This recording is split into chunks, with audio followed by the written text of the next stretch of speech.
Professeur, je reviens vers vous pour rappeler que vous tiendrez une conférence à Bayardel, on appelle ça comme ça, donc à l'Université Maringouabi, à Bayardel, une des facultés de l'Université Maringouabi, un des établissements de l'Université Maringouabi, sous le thème « Les fondements de la pensée africaine ». C'est à quelle heure lundi?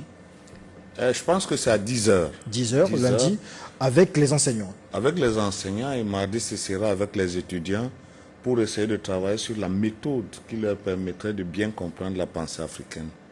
Alors, on a dit beaucoup de choses. Il faut instaurer un modèle africain parce que certainement, on a eu à perdre beaucoup de choses avec la colonisation et toutes ses conséquences. Mais en un mot, si on vous disait de proposer quelque chose, qu'est-ce qu'on devrait faire? Parce que vous avez cité tout à l'heure Théophile Obenga, vous avez cité Cheikh Anta Diop. Avant vous, il y a des gens qui se sont battus justement pour installer ce nouveau modèle africain. Mais apparemment, rien ne se fait.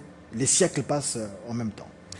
Rien ne se fait, mais ça ne signifie pas qu'il n'y a pas un mouvement de fond.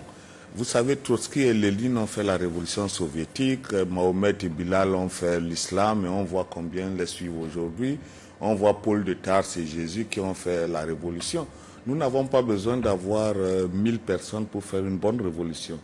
Notre enjeu, c'est de préparer cette jeunesse à prendre la direction du monde. Vous savez, les Africains vivent un complexe extraordinaire d'infériorité face aux autres races. Je mets race en parenthèse, le monde juif, le monde arabe, le monde asiatique. Tout le monde est dans l'espace.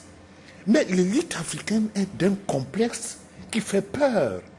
Elle aime l'odeur du maître, elle adule le maître, elle adule le prélat, elle adule l'imam. Traumatisme certainement.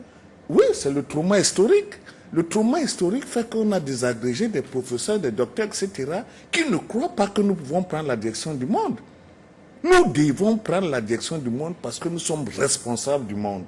Nous sommes la première humanité née sur cette terre. C'est nous qui avons donné la religion, la science et la connaissance aux autres peuples. Qu'est-ce qui signifie aujourd'hui que des gens viennent après nous pour avoir la prétention de diriger ce monde tout en nous mettant en esclavage? Et que l'élite actuelle continue de penser qu'être en esclavage est une chose souhaitable.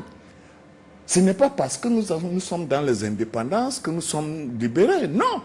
L'élite africaine actuellement est enchaînée de la méthode la plus insidieuse qui existe, c'est-à-dire l'incapacité à croire qu'elle peut concevoir le monde pour qu'enfin elle le dirige. Nous devons diriger ce monde. C'est la raison pour laquelle nous sommes là. Merci, professeur Bok Basson.